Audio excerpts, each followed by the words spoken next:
আজকের বিষয় দ্বাদশ শ্রেণীর তৃতীয় অধ্যায় পর্ব 1। আজকে আমরা পড়ব সমুদ্র তরঙ্গ কী, সমুদ্র তরঙ্গের বিভিন্ন অংশের পারিভাষিক শব্দ, সমুদ্র তরঙ্গের প্রকারভেদ, সমুদ্র উপকূল সংক্রান্ত পারিভাষিক শব্দ, সমুদ্র তরঙ্গের কার্যাবলী। চলো দেখে নিই সমুদ্র তরঙ্গটা কী। সমুদ্র তরঙ্গ হচ্ছে সামুদ্রিক ঢেউ। সংজ্ঞা দেখো কি বলছে। বায়ু প্রবাহ কিংবা ভূকম্পনের জন্য সমুদ্র জলরাশিতে গতির সঞ্চার ঘটলে যখন জলরাশি একই স্থানে ওঠানামা করে তখন তাকে বলছে সামুদ্রিক ঢেউ বা তরঙ্গ। একই স্থানে ওঠানামা করছে, ঠিক আছে। আর সমুদ্র স্রোত কাকে বলে, মানে ওশান কারেন্টস। শক্তির উলম্ব সঞ্চালন তরঙ্গ সৃষ্টি করে, কিন্তু শক্তির অনুভূমিক সঞ্চালনে কি হয়, জলরাশি এক স্থান থেকে অন্য স্থানে গমন করে, তখন জলরাশির সেই অনুভূমিক স্থানান্তরকে বলা হচ্ছে সমুদ্র স্রোত। মানে এইভাবে যখন ক্রমাগত সে এগিয়ে আসবে বা একটা জায়গা থেকে অপর জায়গা চলে যাবে সেটাকে বলছে সমুদ্র স্রোত। আর একই জায়গায় ওঠানামা করলে সেটাকে বলা হবে কি, সমুদ্র তরঙ্গ। দেখো এখানে সেটাই বলছে যে তরঙ্গ সৃষ্টিতে জলকণা কিন্তু বৃত্তাকার কক্ষপথে ওঠানামা করে, ঠিক আছে। কিন্তু উপকূলের দিকে যত গভীরতা কম হয় তত কিন্তু সে তলদেশকে আঘাত করতে থাকে বলে সেই বৃত্তাকার পথটা আস্তে আস্তে উপবৃত্তাকার হয়ে যায়। এইখানটা বৃত্তাকার দেখা যাচ্ছে, এখানটা আস্তে আস্তে ওভাল শেপ নিচ্ছে। এবং যত সে ক্লোজ টু কোস্ট, মানে একদম তীরে এসে আছড়ে পড়বে সেই জায়গাটাতে, তখন সে পুরোপুরি অনুভূমিকভাবে এগিয়ে আসছে। দেখো বোঝাই যাচ্ছে অগভীর জল, তাই সে সোজাভাবে এগিয়ে আসছে, ঠিক আছে। এবার দেখে নে চলো সমুদ্র তরঙ্গের বিভিন্ন অংশের পারিভাষিক শব্দগুলো কি কি। প্রথমেই দেখব যে তরঙ্গটা হচ্ছে কিন্তু এই অংশটা। এখানে তিনখানা চিত্র আছে আর তিন রকম ঢেউ আমাদেরকে এখানে শো করছে। আর তিনটে চিত্রতে যা দেখাচ্ছে সেটা কিন্তু সবটাই একই, শুধু ঢেউগুলো আলাদা আলাদা সেটাই বোঝানো হচ্ছে। একদম যে টপ মোস্ট পয়েন্ট তরঙ্গগুলোর, সেই টপ মোস্ট পয়েন্টের নাম হচ্ছে কি, তরঙ্গ শীর্ষ। একইভাবে তরঙ্গের নিচের দিকে যদি এই দুটোকে যদি ধরি তাহলে এই দুটো কিন্তু তরঙ্গ শীর্ষ, এটাও তরঙ্গ শীর্ষ। এবার দেখো তরঙ্গ দৈর্ঘ্য কোনটা। দুটো শীর্ষের মাঝে যে গ্যাপটা, ডিস্টেন্সটা, সেটা হচ্ছে তরঙ্গ দৈর্ঘ্য। হলো তরঙ্গ খাত কোনটা, দুটো তরঙ্গের মাঝের যে নিচু পোর্শনটা একদম, সেটা হচ্ছে তরঙ্গ খাত। তাহলে এই দুই ক্ষেত্রে কি হবে, এইটা আর এইটা একটু কেটে দিই। হ্যাঁ, যদি আমি এটা ধরি আর এটা ধরি, তাহলে তরঙ্গ দৈর্ঘ্য কোনটা হচ্ছে, এইটা হচ্ছে, কারণ তখন এই দুটো হচ্ছে তখন শীর্ষ। দুটো শীর্ষের মাঝে দূরত্ব হলো তরঙ্গ দৈর্ঘ্য। এবার চলো দেখি তরঙ্গের উচ্চতা কোনটা। তরঙ্গ উচ্চতা কোনটাকে বলবো, তরঙ্গ দৈর্ঘ্য এবং তরঙ্গের মাঝের যে তরঙ্গ খাত সেই অবধি যদি লম্বা দাগ টানি সেটা হবে কি, তরঙ্গ উচ্চতা, তাই তো। তাহলে এইটার ক্ষেত্রে আবার কি হচ্ছে, শীর্ষ থেকে তরঙ্গ দৈর্ঘ্য অবধি লম্বা পোর্শনটা উচ্চতা। তাহলে বোথ সাইডে কিন্তু সেম, একই কথা, একই দিক। হয়ে গেল সবগুলো বোঝানো। চলো দেখে নিই পরের স্লাইডটা কি আছে। এই যে এতক্ষণ ধরে যেগুলো বললাম সবগুলোর সংজ্ঞা এখানে রয়েছে পরপর করে। এবার দেখো তরঙ্গ তীক্ষ্ণতা কাকে বলে। তরঙ্গ তীক্ষ্ণতাটা কি, তরঙ্গের উচ্চতাকে যদি আমি তরঙ্গের দৈর্ঘ্য দিয়ে ভাগ করি তাহলে আমরা পেয়ে যাব তরঙ্গের তীক্ষ্ণতা। মনে রাখবে, তরঙ্গ উচ্চতা যদি 1 মিটার হয়, তরঙ্গ দৈর্ঘ্য যদি 7 মিটার হয়, তাহলে দুটোর অনুপাত কী হচ্ছে 1:7। এর থেকে যদি বেশি হয়ে যায় তখন কি হবে, তরঙ্গটা উপকূলে এসে ভেঙে পড়বে। এবার কি বলছে দেখো, তরঙ্গের পর্যায়কাল কী। তরঙ্গের পর্যায়কাল দেখার জন্য আমরা আরেকবার চিত্রটা চলে যাব।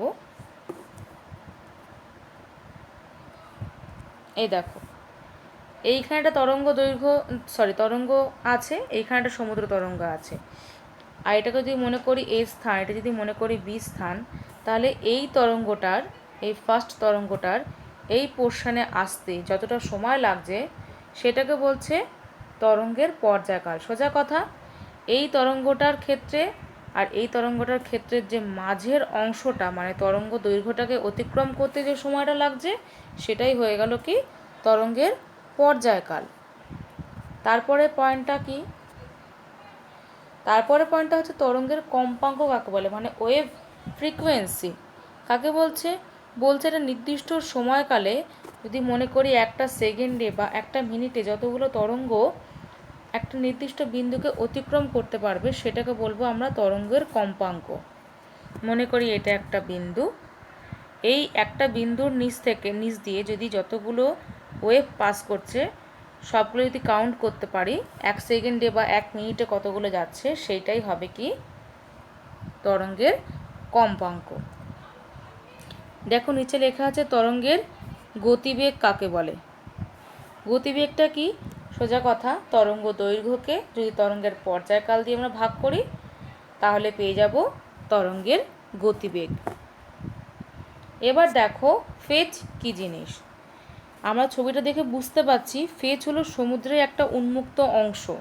সেই পুরো উন্মুক্ত খোলা আকাশ যেমন বলে তেমনি খোলা সমুদ্রটাকেই বলছে ফেজ। উন্মুক্ত সমুদ্রে যতক্ষণ অবধি বাতাস পুরো বাধাহীনভাবে কোনো রকম তার সামনে অবস্ট্যাকল আসছে না, সে যতখানি দূরত্ব অতিক্রম করতে পারছে সেই দূরত্বকে বলা হচ্ছে কি ফেজ। এখান থেকে এতটুকু পড়লেই হবে। এবার কি দেখো, সমুদ্র তরঙ্গের শ্রেণীবিভাগ এখানে কত রকম রয়েছে, 3 রকম। কি কি, একটা হলো অভিমুখ অনুসারে, আরেকটা হলো গঠন এবং প্রকৃতি অনুসারে, লাস্ট ওয়ান ইজ কার্য অনুসারে। অভিমুখটা কি, 2 রকম আছে, সম্মুখ পশ্চাৎগামী। গঠন এবং প্রকৃতি অনুসারে কত রকমভাবে রয়েছে, অনুপ্রস্থ তরঙ্গ, অনুদৈর্ঘ্য তরঙ্গ। কার্য অনুসারে কত রকম আছে, বিনাশকারী তরঙ্গ, গঠনকারী তরঙ্গ। মানে প্রত্যেক প্রকারের 2 রকমভাবে উপপ্রকার রয়েছে, মানে উপবিভাগ রয়েছে। তাহলে প্রথম পয়েন্টটা কি পড়েছিলাম, অভিমুখ অনুসারে সমুদ্র তরঙ্গের প্রকারভেদ পড়েছিলাম, মানে দেখেছিলাম। এবার দেখি কি আছে ভেতরে, সোয়াস এবং ব্যাকওয়ার্স। যদিও আমরা এখানে কি দেখলাম, সম্মুখ তরঙ্গ বা সোয়াস লেখা আছে কথাটা, আর পশ্চাৎগামী তরঙ্গ বা ব্যাকওয়াশ লেখা আছে, সেটারই লেখা আছে কিন্তু পরবর্তী স্লাইডটাতে। সোয়াসটা কী জিনিস, সমুদ্র তরঙ্গ যখন বেলাভূমির দিকে বা উপকূলের দিকে যখন এইভাবে আছড়ে পড়ছে টুয়ার্ডস কোস্ট, সেটা হচ্ছে সোয়াস। তাহলে অপরটা কী হবে, যেটা বিপরীত দিকে, চিহ্ন দেখো বুঝতে পারছো নিশ্চয়ই। যখন উপকূলে আছড়ে পড়লো তারপরে যখন সেটা নেমে আসবে, ঢালবে, এই যে ঢালবে যখন স্লোপে নিচের দিকে নেমে আসছে তখন তার নাম হয়ে যাচ্ছে ব্যাকওয়াশ বা পশ্চাৎগামী তরঙ্গ। তাহলে কি কি পড়লাম, সোয়াস বা সম্মুখ তরঙ্গ আর ব্যাকওয়াশ বা পশ্চাৎগামী তরঙ্গ। দুটোর মধ্যে এখানে পার্থক্য রয়েছে, পাশে এটা পড়তে পারবে। এবার দেখো গঠন এবং প্রকৃতি অনুসারে তরঙ্গের ভাগগুলো কি কি রয়েছে। একটা হলো অনুপ্রস্থ তরঙ্গ বা ট্রান্সভার্স ওয়েভ। এই ছবিটা দিকে খেয়াল করো, বলছে দেখো উন্মুক্ত সমুদ্রের উপর দিয়ে যখন প্রবাহিত বায়ুর সঙ্গে ঘর্ষণের ফলে সমুদ্রপৃষ্ঠে জলরাশিতে গতি সঞ্চার ঘটে, কিছুটা সংজ্ঞাটা ওয়েভের সংজ্ঞার মতোই। এর ফলে যখন জলকণা সমূহগুলো বৃত্তাকারে ওঠানামা করছে, তার মানে এই জায়গাটা যখন বৃত্তাকারে ওঠানামা করছে তখন তাকে কি বলছে? অনুপ্রস্থ তরঙ্গ হলো। তাহলে অনুদৈর্ঘ্যটা কোনটা? নিচেরটা। উলম্বভাবে ওঠানামা করা তো অনুপ্রস্থ হলো, কিন্তু যত সে গভীর সমুদ্র পেরিয়ে উপকূলের দিকে আসবে তত কি হয়?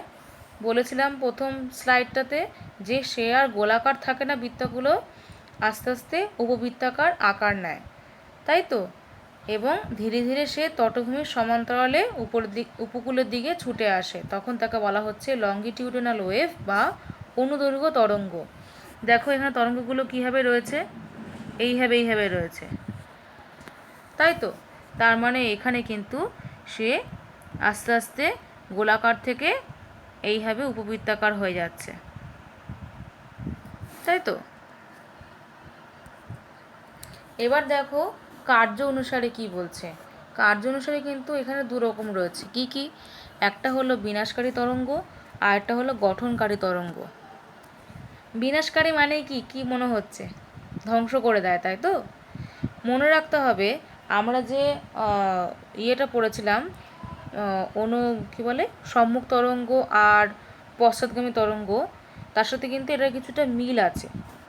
কি মিল বলছে দেখো, প্রথমে বিনাশকারী তরঙ্গটা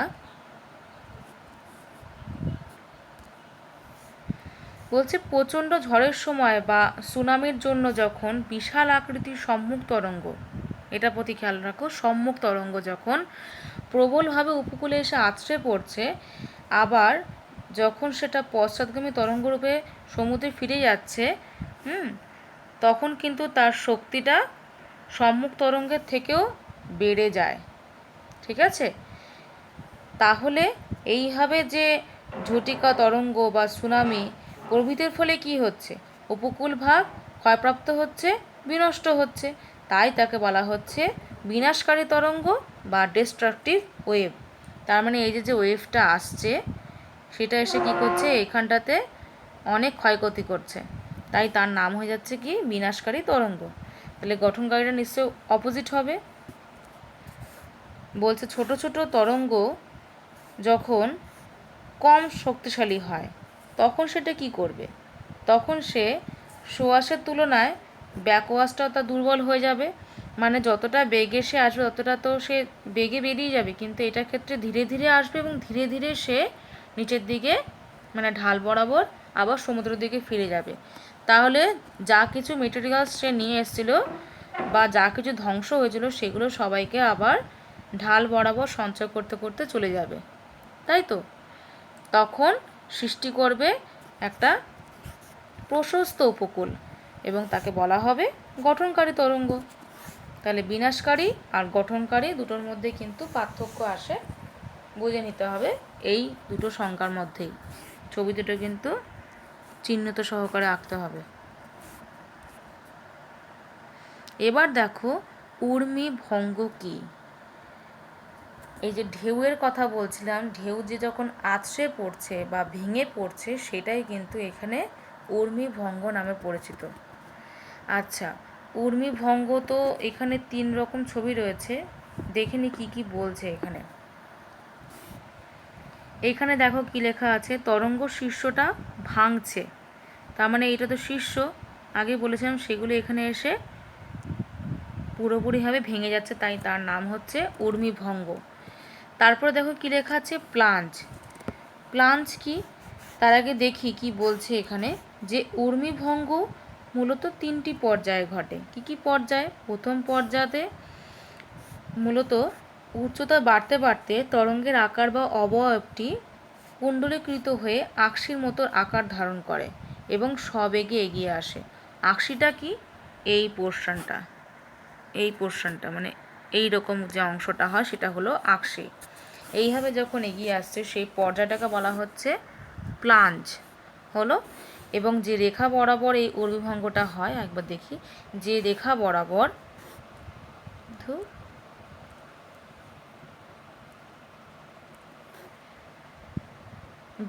বরাবর ঊর্মিভঙ্গ হয় তাকে বলা হচ্ছে প্লাঞ্জ রেখা।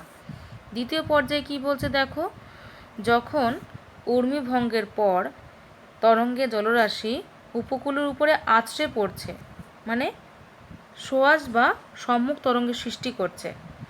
আর শেষ পর্যায়ে কি হচ্ছে, আমরা তো সবাই জানি, আগেরটাতে পড়েছি, ব্যাকওয়াশ হচ্ছে, তাই তো? ভূমির ঢাল অনুসরণ করে সে পুনরায় আবার সমুদ্রে নেমে যাচ্ছে, আসছে আবার নেমে যাচ্ছে, তাই তো?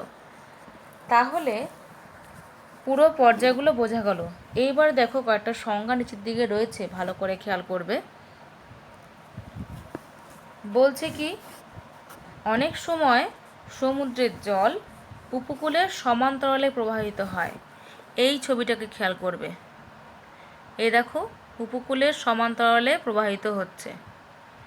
এই স্রোত দুটোকে বলা হচ্ছে অনুতটীয় প্রবাহ, ঠিক আছে? আবার যখন দুটো অনুতটীয় প্রবাহ উভয় দিক থেকে এসে মিলিত হয়, তখন কিন্তু সে আর উপকূলের দিকে এগিয়ে আসতে পারে না, সে অধিক ঢাল বরাবর সমুদ্রের গর্ভের দিকে প্রবল বেগে অগ্রসর হয় এবং সৃষ্টি করে চোরা স্রোত। আমরা যারা পুরীর সমুদ্র বা দীঘার সমুদ্রে নেমেছি তারা অনেকেই এটা ফিল করব, যেন মনে হবে আস্তে আস্তে সমুদ্রের দিকে আমাদেরকে, উল্টো দিকে দেখালাম, একদিকে এদিকে আসছে এদিকে আসছে, মনে হবে যেন এদিকে চলে যাচ্ছি, টুয়ার্ডস সমুদ্রের দিকে টেনে নামিয়ে নিয়ে আসছে। এটা কেন হয়? দুদিক থেকে অনুতটীয় প্রবাহ আসলে তখন নিচের দিকে এইভাবে চোরা স্রোতের সৃষ্টি হয়, ঠিক আছে? আর ঊর্মির চর কি? নিচের লাইনটা দেখো, বলছে তটভূমির যে অংশে ঊর্মি ভঙ্গ ঘটে সেখানে পলিবালি জমে যে চর সৃষ্টি হয় তাকে বলছে ঊর্মি চর বা ব্রেক পয়েন্ট বার। এই পোর্শনটা, এইখানে অনেকগুলো ঊর্মি চর সৃষ্টি হয়, তাই তো? সেটাই এখানে বলছে। এটা একটা কম্প্যাক্ট ইমেজ, দেখো এখানে সব কিছুই রয়েছে। এবার চলে আসি আরেকটা পয়েন্টে, সেটা হলো উপকূল সংক্রান্ত পারিভাষিক শব্দ। সমুদ্র তরঙ্গ হয়ে গেল, সমুদ্র তরঙ্গের যে পারিভাষিক শব্দ সেটাও হয়ে গেল। এবার চলে আসছি আমরা সমুদ্র উপকূল সংক্রান্ত কিছু পারিভাষিক শব্দে, ঠিক আছে? চলো দেখে নিই কী কী আছে। প্রথমটা দিয়েছে তটভূমি। তটভূমি কি বলছে? উপকূল ভাগের সম্মুখ ভাগ যেটা, তাকে বলছে তটভূমি। বলছে যে সমুদ্রের ভরা কোটালের সময়, ভরা কোটালের ভাটার সময় জলরাশির নিম্নসীমা থেকে স্থলভাগের দিকে উঁচু পাড় অবধি বা পার্বত্য অঞ্চলের ক্ষেত্রে বলছে ভৃগু রেখা আর পর্যন্ত যতটা ঝটিকা তরঙ্গ যেতে পারে জল। আচ্ছা, এত দেখে লাভ নেই, আমি ভালো করে আঁকা দেখেই বুঝিয়ে দিচ্ছি কি বলতে চাইছে তটভূমি কোনটা। এখানে দেখো, ঢেউটা যদি এত অবধি আসে তখন এই পোর্শন থেকে শুরু করে এই পোর্শনটা পুরোটাই হলো তটভূমি। বোঝা গেল? এরপরটা কি বলছে? তটভূমি তিনটে অংশে বিভক্ত। কি কি? সম্মুখ তটভূমি, পশ্চাৎ তটভূমি, পূর্বদেশীয় তটভূমি। সম্মুখ কোনটা, পশ্চাৎ কোনটা, পূর্বদেশীয় কোনটা, ছবিটার দিকে ভালো করে খেয়াল করো। প্রথমে পড়ছি আমরা সম্মুখ তটভূমিটা কি। ভাটার সময় যতটা জল যতদূর নেমে যাচ্ছে সেই নিম্নসীমা থেকে জোয়ারের জল যতটা ওঠে ততটুকু হচ্ছে সম্মুখ তটভূমি। তাহলে সম্মুখ কোন জায়গাটা? এইখান থেকে এতটুকু, মানে জোয়ারের জলের সর্বোচ্চ সীমা এটা আর সর্বনিম্ন সীমা এইটা। এই পোর্শন আর এই পোর্শনটা তাহলে কি? সম্মুখ তটভূমি। তাহলে পশ্চাৎ তটভূমি কোনটা? বলছে জোয়ারের জলসীমার গড় উচ্চতা থেকে পেছন দিকে ভৃগুরেখা পর্যন্ত বা ভৃগুরেখা না থাকলে নিম্নভূমির ক্ষেত্রে যতদূর জল পৌঁছাচ্ছে ততটুকু অংশই হচ্ছে পশ্চাৎ তটভূমি। তার মানে এই জায়গাটা কি ছিল? জোয়ারের সর্বোচ্চ সীমা। সেইখান থেকে যতটা দূর জল পৌঁছাবে সেই ততটা দূরই হবে কি? তার পশ্চাৎভূমি। এতটুকুও হতে পারে, এতটুকু কিন্তু হতে পারে। আর লাস্টেরটা কি? পুরোদেশীয় তটভূমিটা কোনটা? বলছে সমুদ্রপৃষ্ঠের একদম নিম্ন জলসীমা, মানে যেখানে একদম লাস্ট ভাটার সময় জল নামে, তাই তো, সেখান থেকে পুরো মহিষপানের শেষ অবধি। তার মানে এই পোর্শন, দেখো জলের নিম্নসীমা থেকে যতটা মহিষপান অবধি থাকে ততটুকু কিন্তু পুরোটাই পুরোদেশীয় তটভূমি। তাহলে 3 রকম গোলালে কিন্তু হবে না। এবার দেখো তটরেখা কাকে বলে? কাকে বলে আর দেখতে হবে না, ছবি দেখলে বোঝা যাবে কি বলছে। সমুদ্র যেখানে স্থলভাগে এসে মিলিত হয় সেই যে লাইনটা, সেই লাইনটাই হচ্ছে তটরেখা। আর উপকূল কোনটা? উপকূল হচ্ছে এই পোর্শনটা যেখানে কিনা সমুদ্র আর স্থলভাগের সংযোগ হয়, সেই অংশটা। বা বলা যেতে পারে, এই ছবি দেখে দেখো, এই যে উপকূলের রেখা তারপরের যে অংশটা সবুজ সবুজ অংশটা, সেটা হচ্ছে উপকূল হলো।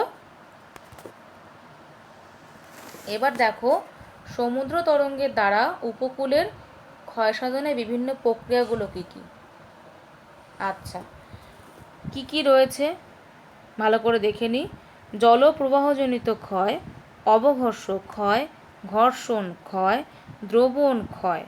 আর 5 নম্বর পয়েন্টে রয়েছে আবদ্ধ বায়ুর সংকোচন এবং প্রসারণজনিত ক্ষয়। আচ্ছা, এই প্রথম থেকে 1 থেকে 4 অবধি যে ক্ষয়গুলো রয়েছে, এটা আমি ছবি দেখিয়ে পড়াচ্ছি, তাহলে বুঝতে পারবে ভালোভাবে কি কি রয়েছে। ঠিক আছে, এই দেখো প্রথমে রয়েছে কি অবঘর্ষ ক্ষয়টা, এখানে আগে বলছে, তো আমি সেটা আগেই পড়াচ্ছি। অবঘর্ষ ক্ষয়টা কি? অবঘর্ষ ক্ষয় হচ্ছে তটভূমিতে যখন তরঙ্গবাহিত শিলাখণ্ডের সাথে শিলাস্তরের ঘর্ষণ প্রক্রিয়ায় ক্ষয় হচ্ছে। মানেটা কি? সমুদ্রের মধ্যে তো অনেক পলিরাশি বলছি, অনেক কাঁকড় থাকে, অনেক বড় বড় ছোট বড় বোল্ডার্স থাকে, পাথর থাকে। সেইগুলোর সাথে যখন এই যে তটভূমিতে যে শিলাখণ্ড থাকে, তারাও তো ফাইটিং করছে, মানে এরা আর এর মধ্যে বয়ে আসা কণা দুজনে মিলে যখন ফাইটিং করবে তখন সৃষ্টি করছে কি অবঘর্ষ ক্ষয়। বোঝা গেল? তাহলে এখানেও কিছু পার্টিকেলস রয়েছে এবং এর মধ্যে ভেসে আসা কিছু পার্টিকেলস রয়েছে। যখন এদের মধ্যে যখন ফাইটিং হচ্ছে তখন সেটা অবঘর্ষ ক্ষয়। আচ্ছা, ঘর্ষণ ক্ষয় কি?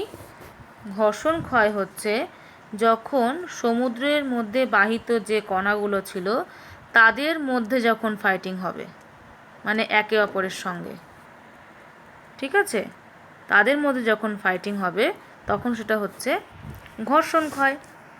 তারপরে কি দ্রবণ ক্ষয়। কোনটা? দ্রবণ ক্ষয় পড়া দেখানো যাকে আগে পড়ে নিই জিনিসটা কি।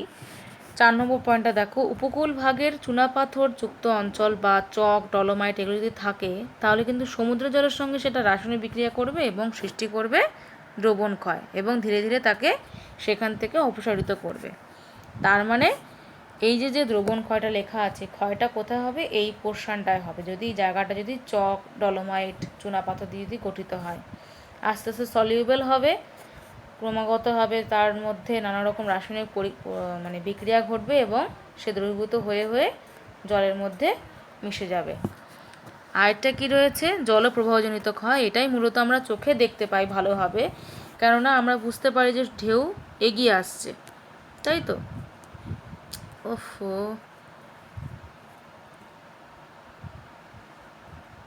এবং ক্রমাগত এখানে ফাটলের সৃষ্টি করছে, দারুণ ফাটল ক্ষয় করছে, যাকে বলা হচ্ছে জলপ্রবাহজনিত ক্ষয়। এবার দেখো ক্ল্যাপোটিস বা স্থির তরঙ্গ কি? মানে কি বলছে দেখি। ক্ল্যাপোটিস হচ্ছে, ক্ল্যাপ থেকে এসেছে, বোঝা যাচ্ছে শব্দ থেকে, অর্থাৎ করতালি। গভীর সমুদ্রের ক্ষেত্রে কিন্তু এটা ঘটনাটা ঘটে, আর গভীর সমুদ্রের উপকূলের ক্ষেত্রে ঘটে। তাই দেখো এখানে কিন্তু ভৃগুটা অনেক খাড়াই রয়েছে এবং সমুদ্রটা যে খুব গভীর সেটা বোঝা যাচ্ছে, ডিপ। এইখানে কি হচ্ছে, যখন প্রত্যাবর্তনকারী তরঙ্গ যেটা ফিরে আসছে এবং সম্মুখ তরঙ্গ যেটা এগিয়ে আসছে, দুটো যখন দুদিক থেকে এসে মিলিত হয়ে যায় তখন এক ধরনের দণ্ডায়মান তরঙ্গের সৃষ্টি করে, যাকে বলা হচ্ছে ক্ল্যাপোটিস। তার মানে সে একই জায়গাতে অবস্থান করবে এবং একই জায়গাতেই ওঠানামা করবে। তাই ধীরে ধীরে ভূগর্ভের শিলাগুলো ফেটে যাবে এবং আলগা হয়ে অপসারিত হয়ে উপকূলের ক্ষয়কে আস্তে আস্তে আস্তে আস্তে ত্বরান্বিত করবে, ক্ষয় হতে হতে এগিয়ে আসবে। এবার দেখো সমুদ্রের বহন কাজ আর সঞ্চয় কাজ কি। বহন তো বোঝাই যাচ্ছে কি জিনিস। আমরা যে সোয়াস এবং ব্যাকওয়াশ পড়েছি, এই দুজনেই কিন্তু এই বহনের কাজটা করে থাকে। আর সমুদ্র তরঙ্গের দ্বারা যে ক্ষয়গুলো হয়ে সঞ্চয় হচ্ছে সেগুলো কি কি, নুড়ি, বালি, কাঁকর, সেইগুলো সব কিছুই সামুদ্রিক অবক্ষেপ বা সঞ্চয় রূপে থেকে যায়। আমরা যে পড়লাম না সমুদ্র উপকূল কীভাবে ক্ষয় হয়, অভূঘর্ষক হয়, জলপ্রবাহিত জনিত ক্ষয়, সবগুলো ক্ষয়ের পরেই সঞ্চয় কিন্তু সমুদ্র গর্ভতেই সেই হচ্ছে। তাহলে আজকে এই অবধি থাকুক, এটাই শেষ হলো। পরের দিন পড়ব সমুদ্রের ক্ষয়কার্যের ফলে যে গঠনকারী ভূমিরূপগুলো হয় সেইগুলো কি কি, সেই সম্পর্কে ডিটেলসে পড়ব।